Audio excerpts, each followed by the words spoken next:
I'm writing this down because I need people to know what's out here. Not because I want attention or think anyone will believe me. Hell, 5 years ago, I would have laughed at someone telling this story. But I've learned that some things don't care whether you believe in them or not. They exist anyway, out there in the dark, and sometimes they come for what's yours. My name is Steve Dawson. I'm 47 years old, and I run an 800-acre cattle operation about 20 miles outside Marfa, Texas. Third-generation rancher. My grandfather bought this land in with money he'd saved from the war, and my father expanded it before passing it to me. I know every fence line, every rocky draw, every mesquite thicket on this property. I've dealt with drought, disease, market crashes, and every kind of predator West Texas has to offer. Coyotes, mountain lions, the occasional bear wandering down from the mountains. I've seen them all, shot most of them when they threatened my herd. I'm telling you this so you understand. I'm not some city person who doesn't know the difference between a German shepherd and a wolf. I'm not the kind of man who jumps at shadows or makes up stories. Linda, my wife of 23 years, will tell you I'm the most practical, stubborn, no-nonsense person she's ever met. Probably not a compliment the way she says it, but it's true. I believe in what I can see, touch, and explain. At least I used to. The afternoon I'm writing this, it's early October and I'm sitting at the kitchen table with the windows open because the AC's been acting up again. The dry heat rolls through in waves that smell like dust and creosote. From where I sit, I can see the scrubland stretching out toward the Chinati Mountains, that endless expanse of rocky earth and scattered brush that turns purple and gold in the late afternoon sun. The wind chimes. Linda hung on the porch are making their lazy metallic song, same as they have for 15 years. My coffee's gone cold in the mug. Black, no sugar, strong enough to strip paint. But I keep sipping it anyway, while I figure out how to explain what happened. We've got 2 ranch hands who help with the day-to-day operations. Miguel's been with us for 12 years, steady and reliable, and knows cattle almost as well as I do.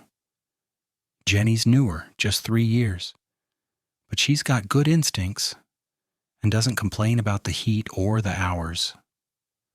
Between the 4 of us, we manage the herd, fix fence, maintain the equipment, and keep this operation running the way my grandfather intended. I should mention that my grandfather used to tell stories, not often and never when he was completely sober. But sometimes on winter evenings he'd talk about things he'd seen on this land. Things that walk on 2 legs in the dark, he'd say, staring into his whiskey glass, like he could see something there. Things that ain't natural. My father would change the subject, embarrassed, and I'd roll my eyes like teenagers do. Old man stories. Superstition from a generation that didn't have the education to explain away the shadows. I wish I'd listened. The first time I knew something was wrong, really wrong, was October 12th, just over 5 years ago now. I remember the date because it was Linda's birthday, and I'd promised her I'd be back by early afternoon to drive into town for dinner. Instead, I spent that morning standing in the north pasture with Miguel, staring at something I couldn't explain. 3 of my cattle were dead. Not sick, not old age, not lightning strike or snake bite or any of the dozen natural ways cattle can die on you. Dead in a way that made my skin crawl the moment I saw them. The sun was already high and mean, the kind of October heat that West Texas gives you before it finally breaks into winter. Heat reflecting off the rocky ground made everything shimmer, and the flies. Jesus, the flies were already thick on the carcasses. that heavy buzzing that sounds like static in your ears. The metallic smell of dried blood hung in the air, mixing with the usual ranch smells of dust and mesquite and cow shit, but sharper somehow. Wrong. I'd been doing a morning check of the herd when I'd spotted buzzards circling and come to investigate with my rifle, a .308 Winchester I've carried for 20 years, slung over my shoulder. Found Miguel already there, standing about 20 feet back from the dead cattle, just staring. His face had gone gray under his tan. "Boss," he said when I walked up, "this ain't right." He wasn't wrong. The first thing I noticed was the throats. All three animals, 2 heifers and a young steer, had their throats torn out. Not cut, torn.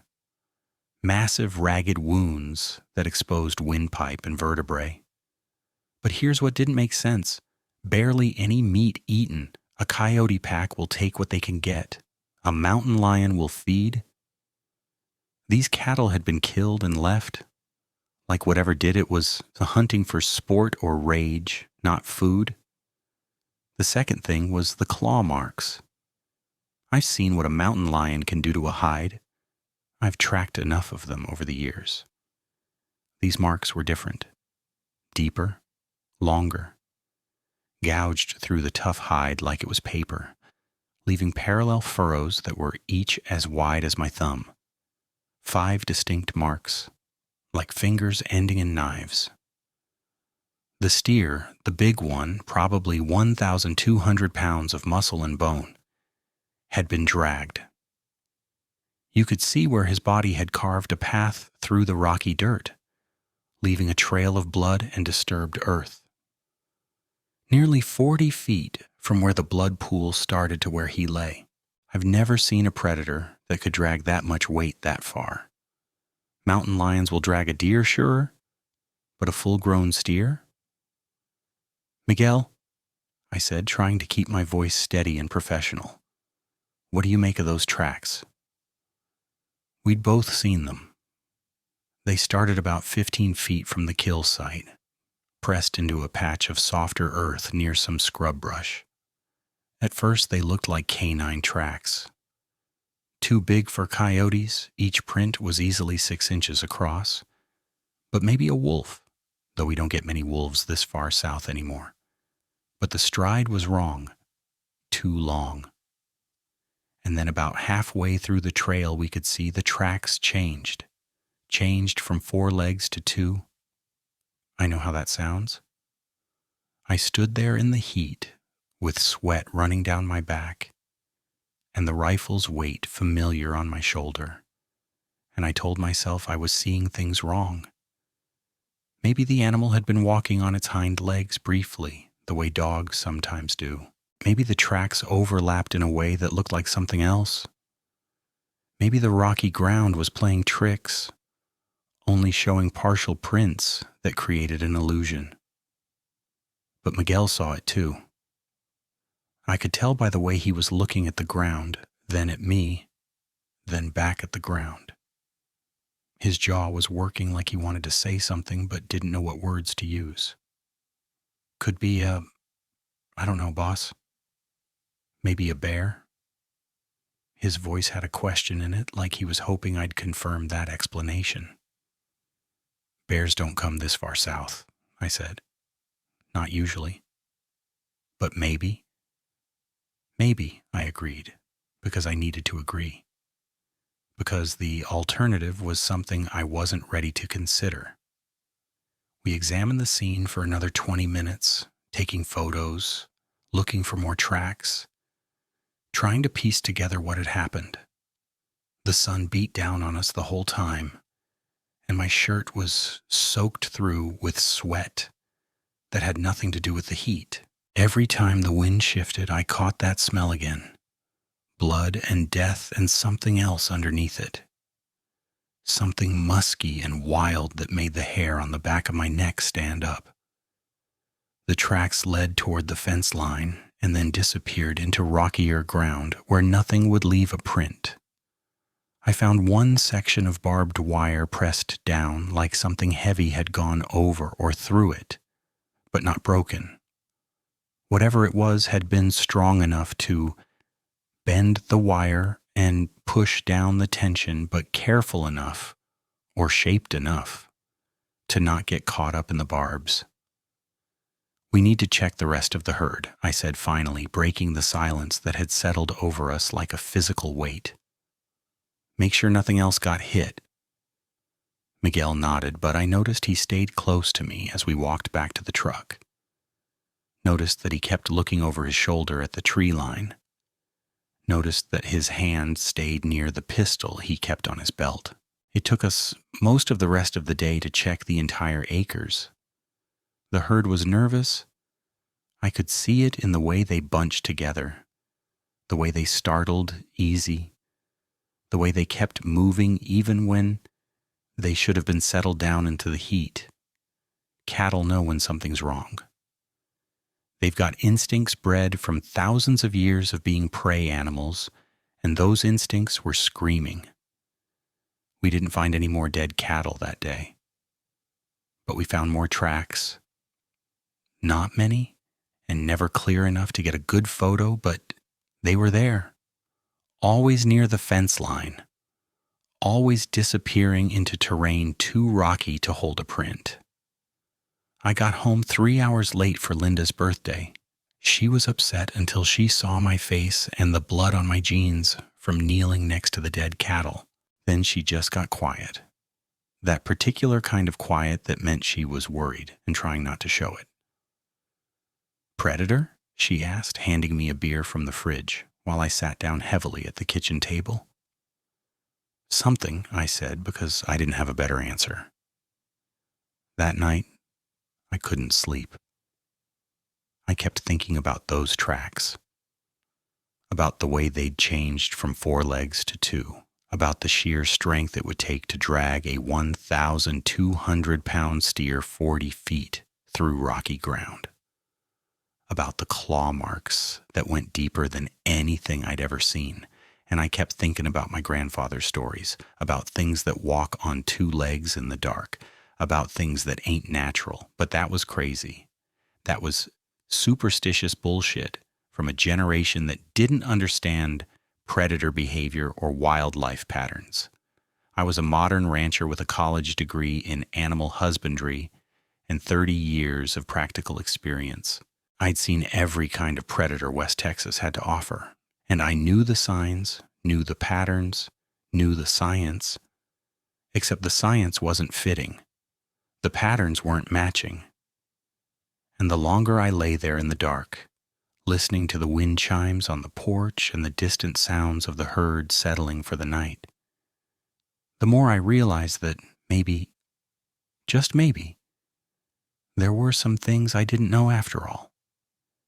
Things I should have learned to believe in while I still had time.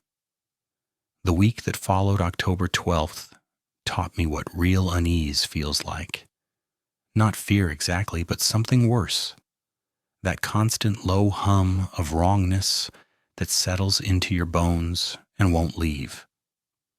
Every evening at dusk, I do my rounds of the property, same as I had for 20 years. But now the familiar ritual felt different. The cattle were bunching together in ways I'd never seen before, clustering tight in the center of the pastures instead of spreading out to graze. They'd stay that way until well after sunrise, pressed shoulder to shoulder like they were trying to protect each other from something on the perimeter. I stood at the fence line on October 15th, watching them as the sun dropped toward the mountains and turned everything orange and purple. The temperature was dropping fast the way it does in the desert. That sudden shift from hot to cold that makes your skin prickle. I had my rifle slung over my shoulder, but my hand kept drifting to it, checking it was there, checking the safety, checking the chamber, even though I knew goddamn well there was a round in it. The crickets were singing their usual evening song, that wall of sound that's so constant, you stop hearing it. Until it stopped. Just like that, 1 second a chorus, the next second silence so complete it felt like pressure in my ears. I froze, listening, every nerve suddenly alert. The silence held for maybe 30 seconds, and in that half minute, I could hear my own heartbeat, the fabric of my shirt moving with my breathing, the distant, nervous lowing of the cattle. Then the crickets started again, as suddenly as they'd stopped, and I let out a breath I hadn't known I was holding.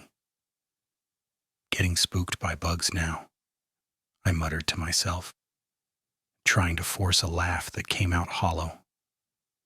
But my hand stayed on the rifle, and I kept turning in slow circles, scanning the brush and the distant tree line, looking for...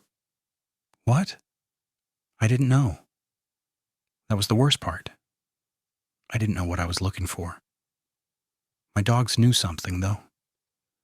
Duke and Maggie, 2 blue heelers who'd worked cattle with me for 6 years, had always been eager to come outside. They'd scratch at the door and whine until I let them out to run. But starting that week, they refused to go out after dark. The first time it happened, and I thought maybe they were sick, I opened the back door after dinner and called them. But they just backed away, ears flat, whimpering low in their throats. Duke, who'd faced down angry bulls without flinching, actually tucked his tail and hid under the kitchen table. "What's wrong with them?" Linda asked, watching them with concern while she dried dishes. "Don't know," I said. "Maybe they smell something." "Smell what?" I didn't have an answer.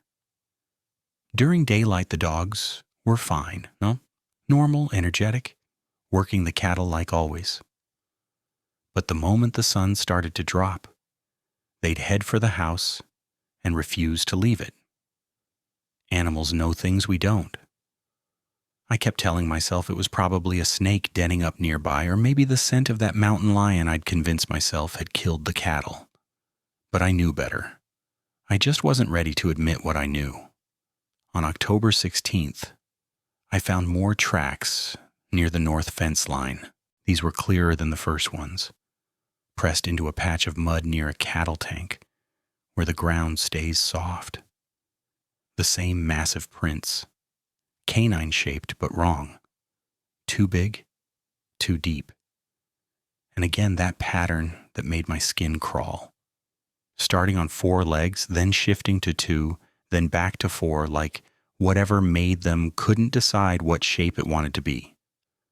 I took probably 50 photos with my phone, crouching in the mud with the late afternoon sun throwing long shadows across the prints. I measured them with my hand. The 4-legged prints were easily 8 inches across. The 2-legged ones closer to 16 inches long and shaped like a human foot, stretched out and widened, with distinct claw marks where toes should be. Miguel came up while I was photographing them. I heard his truck and looked up to see him parking near the fence, but he didn't get out right away. Just sat there looking at the tracks through his windshield. When he finally opened his door, he moved slow, careful, like he was approaching something dangerous. "Been finding these every morning this week," he said quietly, standing about 10 feet back. Didn't want to say anything. Thought maybe I was seeing things wrong. "You're not," I said, and hearing myself say it out loud made it more real somehow. "Something's out here." "Something," Miguel repeated, and the way he said it told me he had thoughts about what that something might be. But neither of us wanted to say those thoughts out loud. That same day, I found the section of fence that had been torn down. Not cut, torn. 3 posts bent completely over, the metal twisted like it was made of wire instead of steel pipe. The barbed wire that had been strung between them was snapped in places and tangled in others. But what got me was the post nearest to the bend. There were marks in the metal. deep scratches that had taken off the paint and scored the steel underneath. I stood there for a long time, running my hand over those scratches, trying to make them make sense.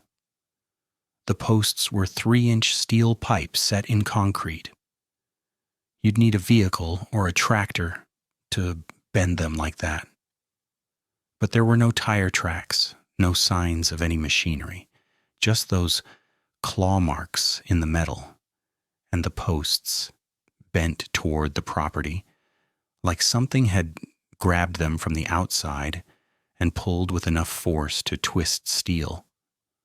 "Maybe someone's fucking with us," I said to Miguel, who'd followed me out there.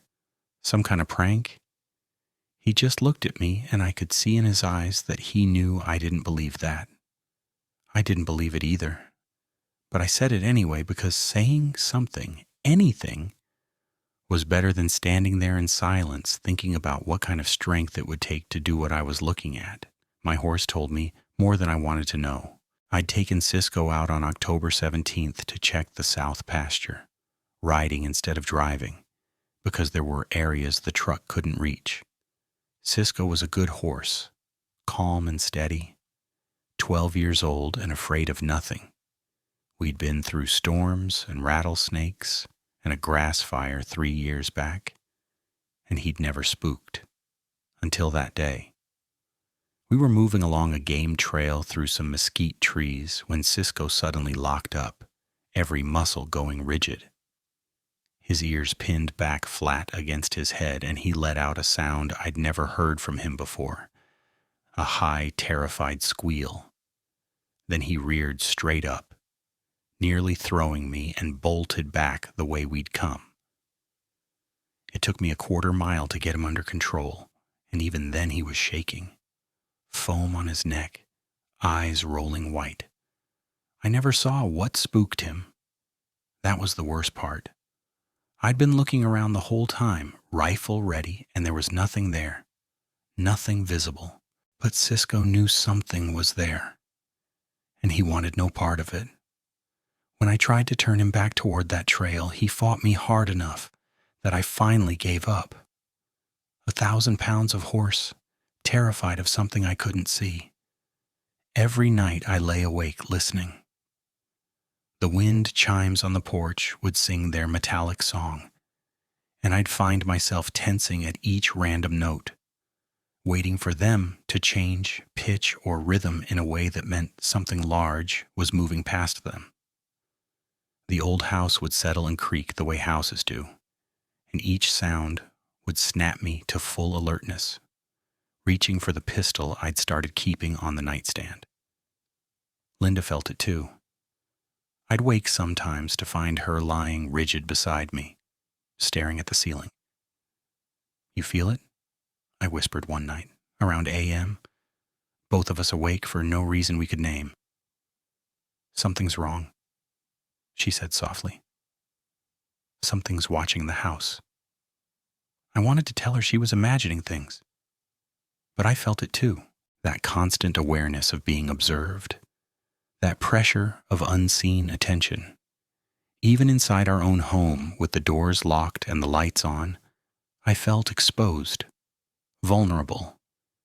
But I kept trying to rationalize. Had to be a bear, I told myself. Maybe a big male wandered down from the mountains, confused or injured, acting strange. Or maybe a pack of wild dogs, bigger than normal, aggressive from hunger. There were explanations. There had to be explanations. The alternative was impossible, the stuff of horror movies and campfire stories. And I was a rational man living in a rational world where monsters didn't exist. The hair standing up on the back of my neck every evening suggested otherwise. The way the temperature seemed to drop 10 degrees whenever I walked certain sections of fence line suggested otherwise. The absolute certainty that something was out there in the gathering darkness, watching me with intelligence and intention, suggested otherwise. By October 18th, I wasn't sleeping more than a few hours a night. I've been hearing things, Linda said on October 19th during breakfast. She said it casual, not looking at me, just stirring her coffee like she was commenting on the weather. What kind of things? I asked, though something in my chest tightened before she answered. Howling, hey, at night. I know we always hear coyotes, but this is different. She finally looked up at me, and I could see she was scared. Linda doesn't scare easy. It sounds almost human sometimes, like someone trying to howl but getting it wrong. Does that make sense? It made perfect sense, and that was the problem. When? I asked. Past 3 nights around midnight, then again around a.m. It wakes me up. She wrapped both hands around her coffee mug like she was trying to get warm. Steve, what's out there? I don't know, I said, and it was the most honest thing I could tell her. That afternoon, Miguel found me working on the tractor and asked if we could talk. We walked away from the barn and he pulled out his phone. I took these this morning, he said, pulling up photos. Near the big water tank. The pictures showed tracks in the mud, clear, detailed tracks that looked like someone had pressed a mold into soft clay. But they weren't someone, they were something. The prints were enormous, easily 16 inches long, and shaped like human footprints, but stretched and widened. 5 distinct toe impressions at the front, each one ending in a deep puncture mark where a claw had pressed into the earth. The arch was all wrong, too high and too pronounced, and the depth? Christ. The depth suggested something that weighed at least 400 pounds. I've been finding these every morning for 5 days, Miguel said quietly. Always in the same area, always at night. They're fresh each dawn. He looked at me and his face was gray. Boss, these look like a man's footprint. But wrong, real wrong. I know, I said, because what else could I say? What the hell makes tracks like that? I didn't answer, couldn't answer. We stood there in the afternoon heat, looking at images on a phone screen. Both of us thinking things we didn't want to think. Miguel cleared his throat. My grandmother, she's from Durango. She used to tell stories about something called a nahual, a man who could turn into an animal, a wolf usually. She said they were real, that her village had killed one when she was a girl. He laughed, but there was no humor in it. I always thought it was just stories, you know? Folklore to scare kids. I thought about my grandfather's stories, about things that walk on 2 legs in the dark. Yeah, I said, just stories. But we both knew better now. That evening, my neighbor Bill Hendricks drove up the long driveway to my house. Bill's property adjoins mine to the west, another acres of hard country that his family's worked since the 1960s. He's 73 years old, tough as leather, and I'd never seen him look uncertain about anything until he climbed out of his truck that day. Got a minute? He asked, and I could tell from his face that this wasn't a social call.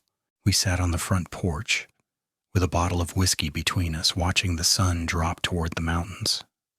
Linda brought out glasses and then made herself scarce, reading the situation like she always does. Bill poured us each 2 fingers, and we drank in silence for a minute, just sitting there in the cooling evening air. The wind chimes sang softly, and somewhere distant I could hear cattle lowing nervously as they bunched together for the night. I've lost cattle, Bill said finally. 4 head in the past 2 weeks. Killed the same way you described to Miguel. Throats torn out. Barely any meat taken. I nodded, waiting. And I've seen something. He took another drink, and I noticed his hand wasn't quite steady. Bill Hendricks, who'd fought in Vietnam and faced down every kind of danger Texas could throw at a man, and his hand was shaking. 3 nights ago, just at twilight, something crossed through my south pasture, something big. It was on 2 legs, Steve. Walking upright like a man, but it wasn't a man. Wrong shape, wrong size, wrong movement. The whiskey felt good going down, warm and sharp. I poured us both another round. Your grandfather, Bill said, he ever tell you about the bad seasons? No, I said. What are bad seasons? Something he told me about must have been 93 before he passed. We were working on a shared fence line, and he started talking about something that happened in the early 50s. Said there were times, every 20 years or so, maybe longer, when something would come through this country, something that killed livestock and scared the hell out of everyone until it moved on or died or whatever the hell it did. Bill met my eyes. He called them bad seasons. Said his father had told him about them, and his grandfather before that. Said the old Spanish families that settled here in the 1700s had stories about them going back to the beginning. What did they say it was? I asked, though I wasn't sure I wanted the answer. Your grandfather used a word. Didn't sound Spanish, didn't sound English. Something older. Bill's weathered face looked troubled in the fading light. But he also just called it what it looked like. A wolf that walks like a man. We sat there as the light died, passing the bottle back to forth.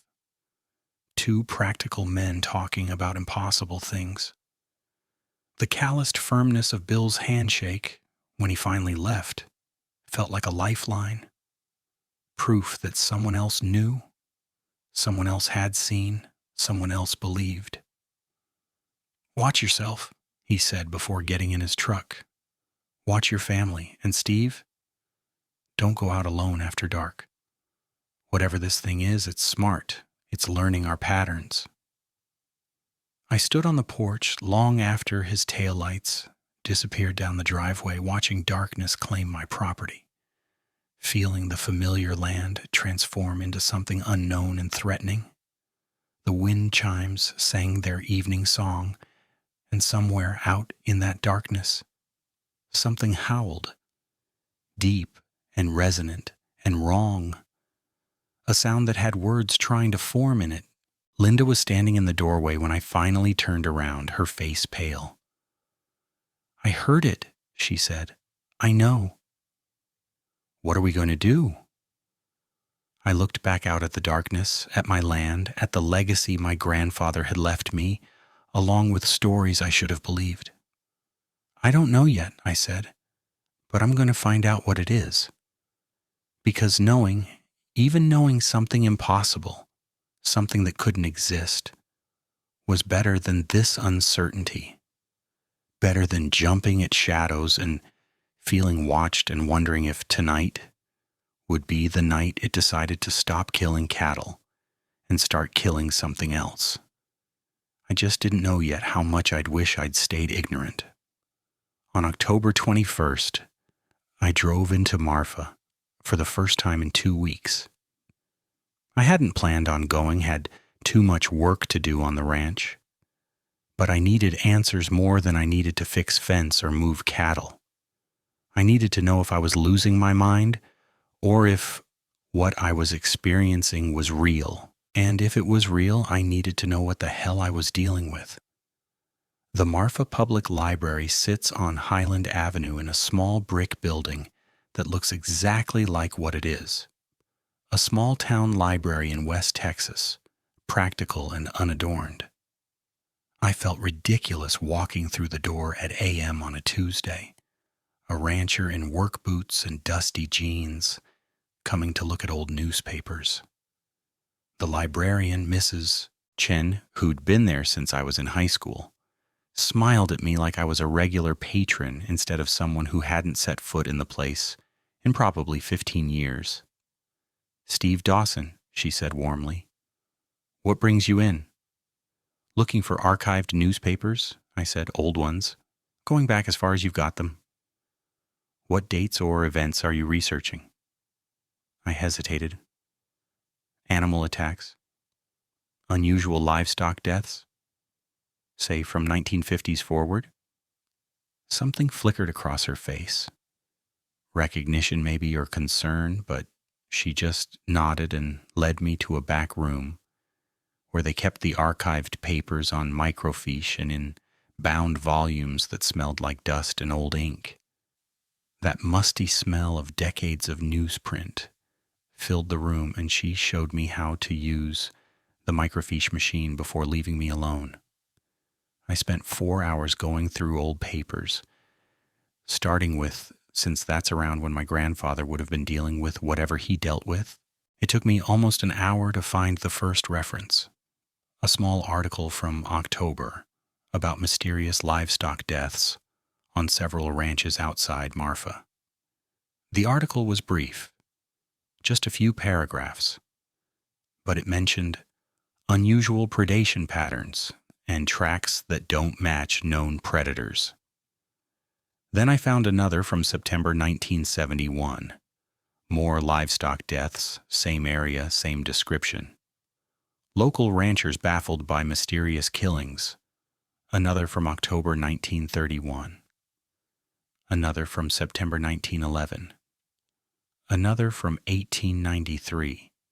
This one talking about a demon wolf that had terrorized the region before disappearing. They were always in fall, always lasting a few weeks, always ending abruptly with no explanation. And when I did the math on the dates, they came out to roughly 20-year cycles, just like Bill had said. Sometimes 19 years between incidents, sometimes 22, but clustered around 2 decades apart. I printed every article I could find and stuffed them in a folder that my hands left sweat marks on. My next stop was a small house on the east side of town where James Portillo lived.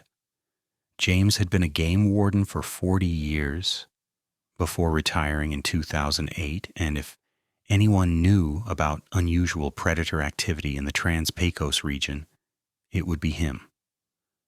I'd gotten his number from directory assistants and called ahead, telling him I wanted to ask about wildlife management.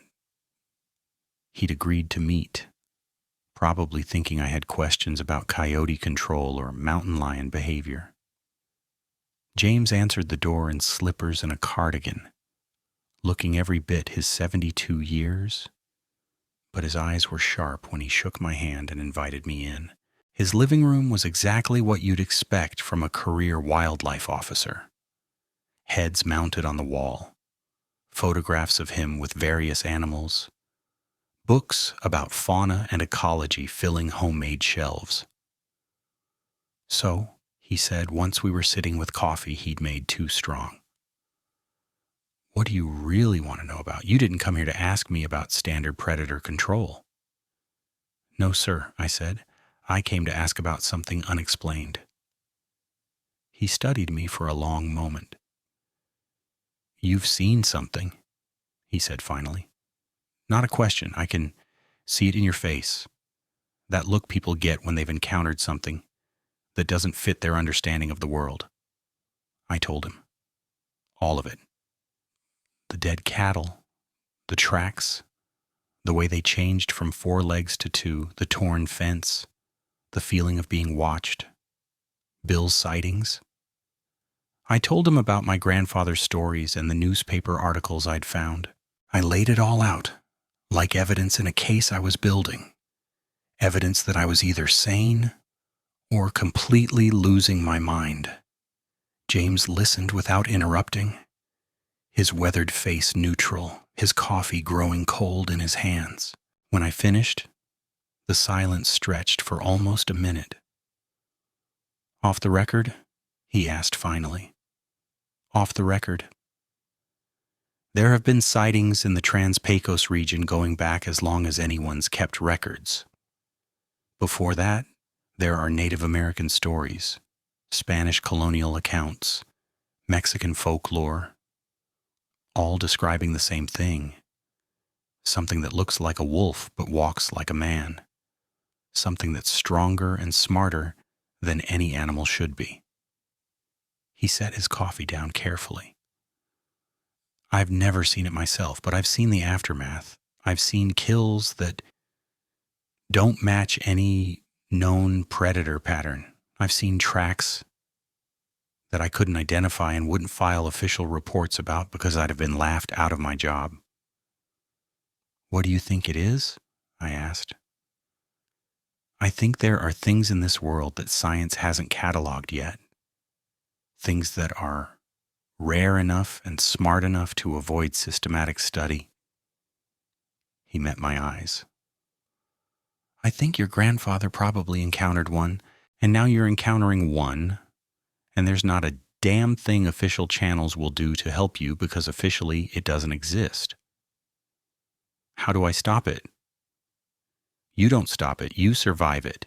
You protect your property and your family, and you wait for it to move on or die or whatever the hell these things do. And if you're smart, you don't talk about it to anyone who'll think you're crazy. We talked for another hour. He showed me his own unofficial files, notes on unexplained incidents, photographs of tracks he'd taken over the years, accounts from other ranchers and hunters who'd seen things they couldn't explain. It was like discovering a secret community of people who'd glimpsed the impossible and learned to live with it quietly. When I left his house, my hands were shaking, but it wasn't from fear. It was from a strange kind of relief.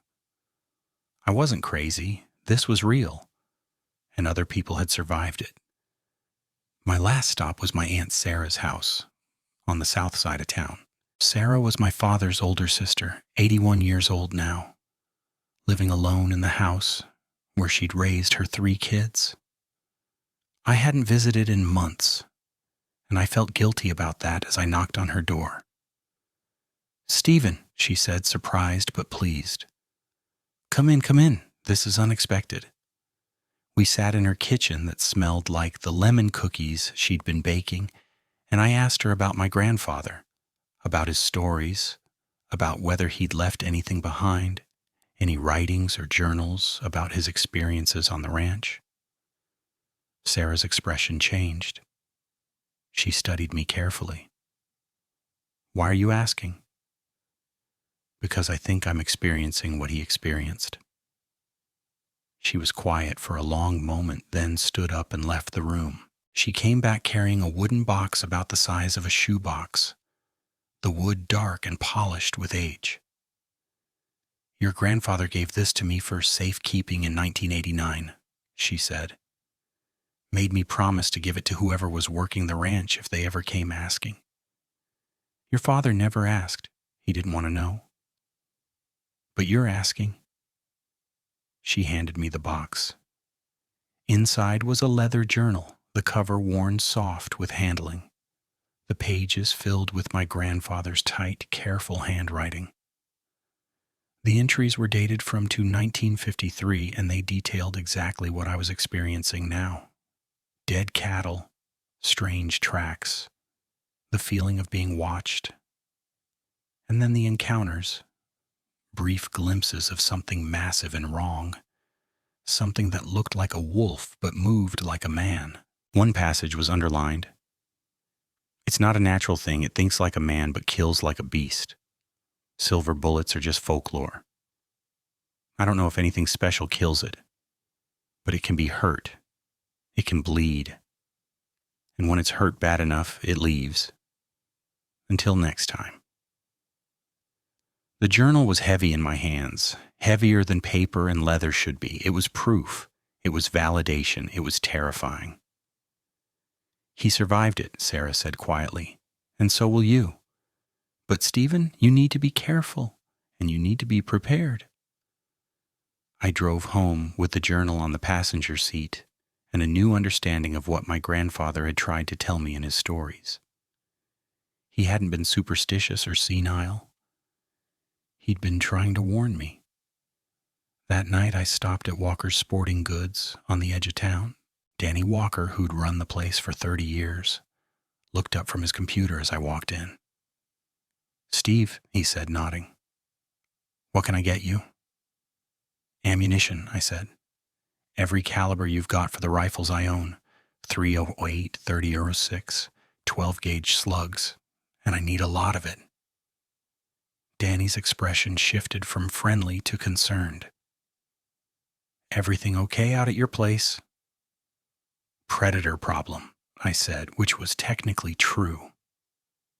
He didn't ask more questions, just started pulling boxes of ammunition from the shelves and stacking them on the counter. Under the fluorescent lights, the brass cartridges gleamed like promises. I watched the pile grow. 10 boxes, 20, 30, and felt other customers glancing at me curiously. Let them wonder, let them think whatever they wanted.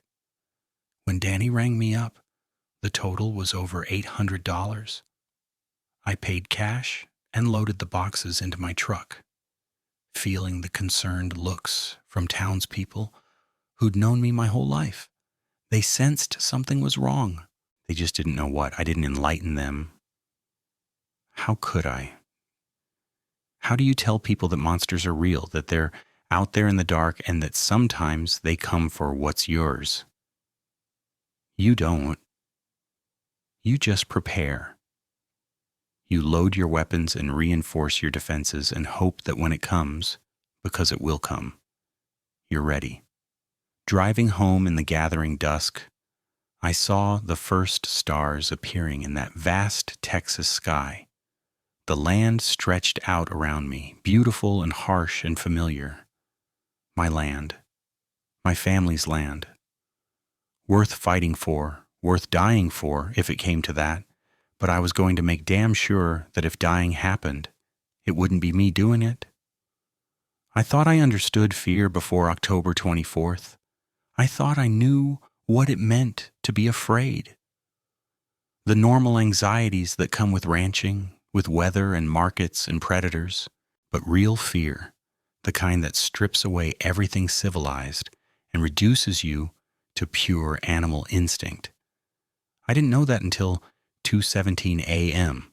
when Duke and Maggie started barking like the world was ending. I came awake instantly, that shift from deep sleep to full alertness that only happens when your subconscious knows something's wrong. The dogs were in the mudroom, and their barking wasn't the usual alert bark they'd give for a coyote or a strange vehicle. This was frantic, terrified, continuous. The sound animals make when they're trapped and desperate. Linda sat up beside me, her hand finding mine in the dark. Steve, stay here, I said, already moving, reaching for the rifle I'd started keeping propped beside the bed. The weight of it in my hands was familiar, reassuring. I'd loaded it that evening with .308 rounds, checking the chamber 3 times before bed, a ritual that had become as natural as brushing my teeth. The dogs went silent as I came down the stairs, and that silence was worse than the barking. Through the kitchen window, I could see the yard lights illuminating the area between the house and the barn.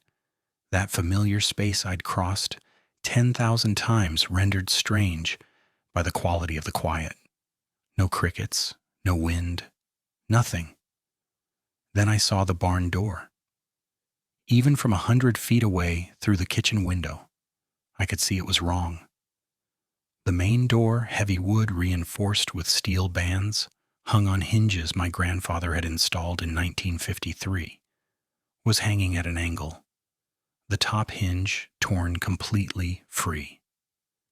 Splinters of wood caught the security lights, and the opening gaped like a wound. I grabbed my flashlight from beside the door, a heavy mag light that could double as a club, and stepped out onto the porch. The October air was warm, but I was shivering, my breath coming fast and shallow. Every instinct I had was screaming at me to go back inside, lock the doors, call for help. But this was my property, my barn, my livestock. The walk across that yard took a lifetime. Each step felt measured, deliberate. My boots on the gravel loud as gunshots in the absolute silence. I kept the rifle up, safety off, finger along the trigger guard, the way my father had taught me.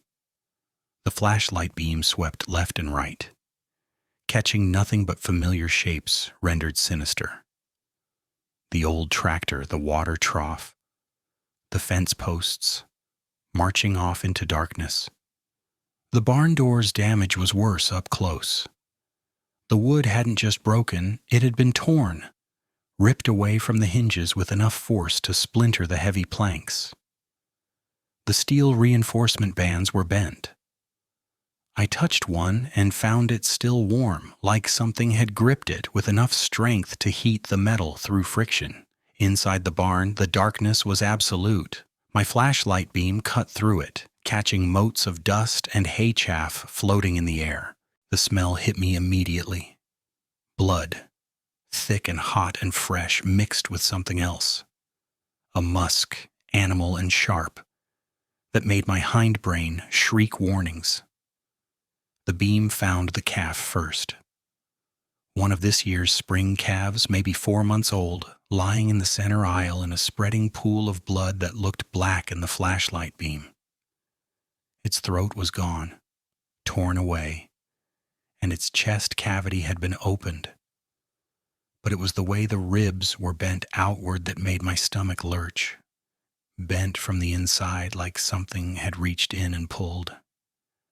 Then I heard it, above me in the loft, a wet, tearing sound, the sound of flesh separating from bone and breathing heavy and rhythmic but wrong, too deep, resonating in a chest cavity that had to be massive to produce that sound. I angled the flashlight up slowly, every muscle locked, the rifle coming to my shoulder. The beam climbed the ladder to the loft, swept across the hay bales we'd stored there in August, and found it. Jesus Christ. Jesus fucking Christ. It was crouched over something. Another calf, I realized, one I hadn't seen from below. But I wasn't looking at the calf. I was looking at the creature hunched over it, and my brain was trying to process what my eyes were showing it and failing completely. A wolf's head.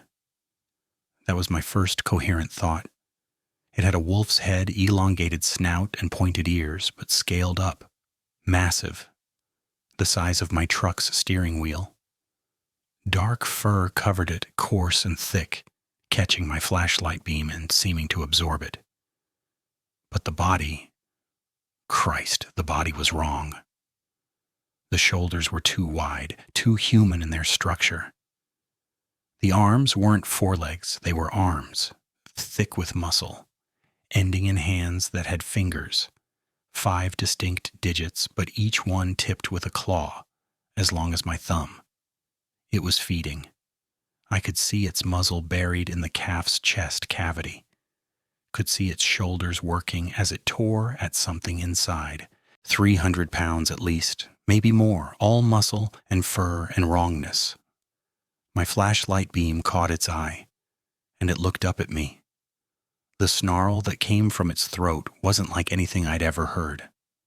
It started low, subharmonic, vibrating in my chest like standing too close to a bass speaker, then climbed to a sound that had syllables trying to form in it, like words spoken in a voice that had never been meant for language.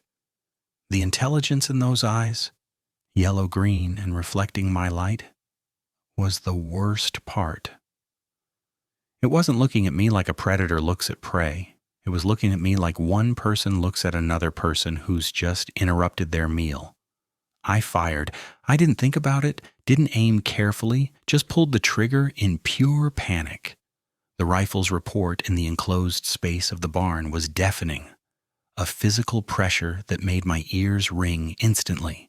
The bullet went high, punching through the roof, with a sound of splintering wood, and suddenly the creature was moving. It dropped from the loft. A 15-foot fall to the concrete floor, and it didn't crouch or prepare or brace. It just dropped, landing in a 3-point stance that cracked the concrete. One clawed hand pressed to the floor for balance. For a fraction of a second, we were frozen there, maybe 20 feet apart, the gun smoke curling between us, me with the rifle, and it crouched like a runner at the starting blocks. Then it charged, not at me, past me, toward the back of the barn where the wall met the main doors. I spun, trying to track it with the rifle, but it was so fast, inhumanly fast, covering ground in bounds that didn't seem to touch the floor. It hit the back wall at full speed, and the wooden siding exploded outward. Boards that were 2 inches thick, nailed to studs with decades of accumulated strength, just shattered. The creature went through them like they were cardboard, and suddenly I was looking at the night through a hole the size of a refrigerator. Warm air poured in through the opening, carrying the smell of grass and cattle and that musky wrongness. I stood there shaking, the rifle still at my shoulder, my flashlight beam sweeping over the empty loft, the dead calves, the destruction. Blood. There was blood on the loft floor where it had been feeding thick and dark. I forced myself to climb the ladder, my legs weak, each rung feeling uncertain under my boots. The loft smelled like a slaughterhouse, hot and metallic. My flashlight found the spot where the creature had been crouched, and there in the old wood of the loft beams were handprints. Not paw prints, handprints. 5 fingers, each one tipped with a claw that had gouged the wood. The prints were huge, easily 10 inches across, pressed into the beam deep enough to leave clear impressions. I touched one, running my fingers over the grooves, feeling the splinters where the claws had dug in. The wood was still warm. I climbed down and walked to the hole in the wall, looking out at my property bathed in starlight. Somewhere out there it was running, bleeding maybe, but alive, so terribly alive. The scratching started that same night. Just before dawn, I was still in the barn, Linda beside me now, despite my protests, both of us looking at the damage by the light of the work lamps I'd strung up. Miguel had arrived at first light, taken one look at the scene, and gone gray. Then we heard it. A slow, deliberate scraping sound like branches against siding, except we didn't have any trees that close to the house. We walked back across the yard in the growing light. And that's when Linda saw them. Claw marks, gouged into the siding of our bedroom, exactly where we'd been sleeping hours before. 4 parallel lines, each one an inch deep, running from the windowsill down to the foundation. A message, or a promise. Over the next 3 nights it circled. I'd hear it testing the doors. The soft sound of something pushing against wood, testing the lock's strength. I'd installed new deadbolts that afternoon, heavy steel ones meant for security doors. But I could hear them strain in their frames. Windows that had never had locks got them. I moved through the house with the rifle, following the sounds. But every time I got to a door or window, the sounds would shift to another part of the house. Linda watched me with fear in her eyes that I'd never seen before. Not in 23 years of marriage. On the evening of October 27th, I found her in the bedroom packing a bag. "I'm going to stay with Sarah in town," she said, not looking at me, "just for a few days." "Linda, don't." Her hands were shaking as she folded clothes. "Don't tell me it's safe. Don't tell me you'll protect me. Steve, that thing knows where we sleep." It was outside our window. Our window. I wanted to argue, wanted to tell her I needed her here, but I couldn't, because she was right. The house wasn't safe anymore. She left that night and the house felt like a tomb.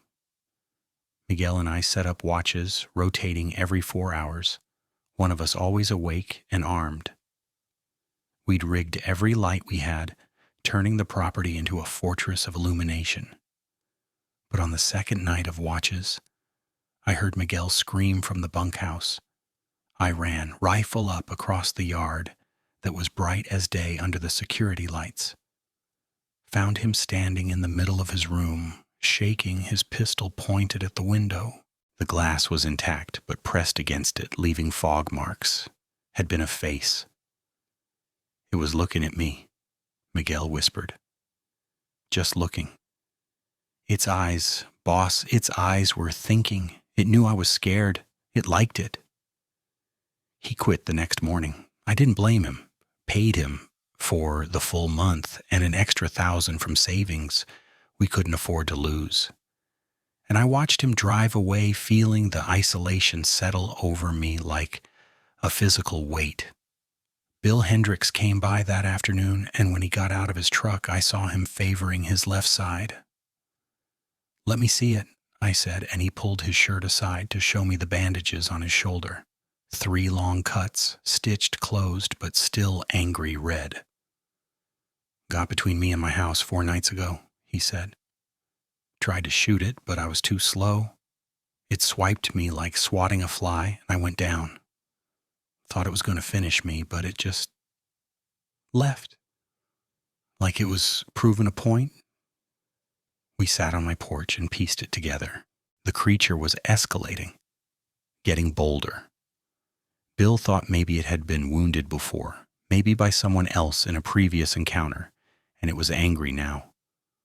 Or maybe this was just what it did. Pushed and pushed until something gave.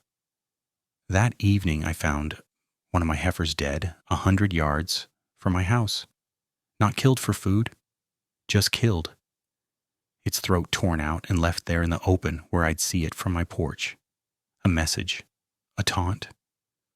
I stood over that dead heifer in the fading light, feeling something in me shift from fear to fury. This was my land, my family's land.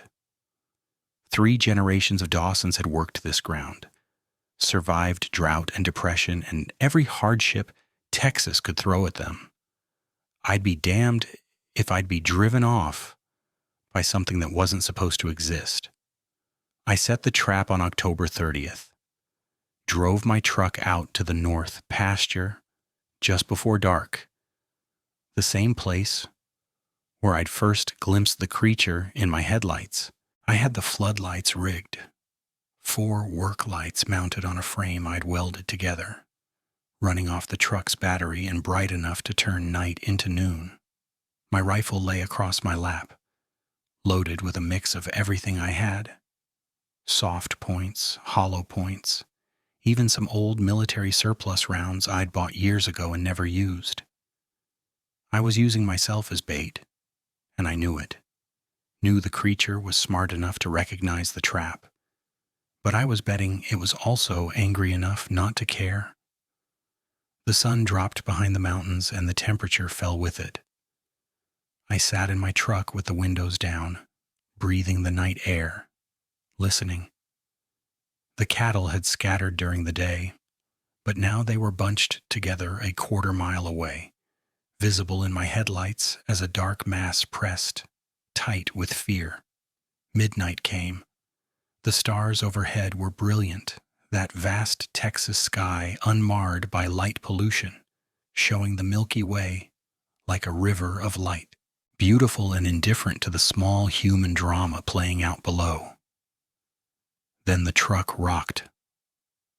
Not from wind, there was no wind. The whole truck shifted on its suspension like something heavy had landed on it.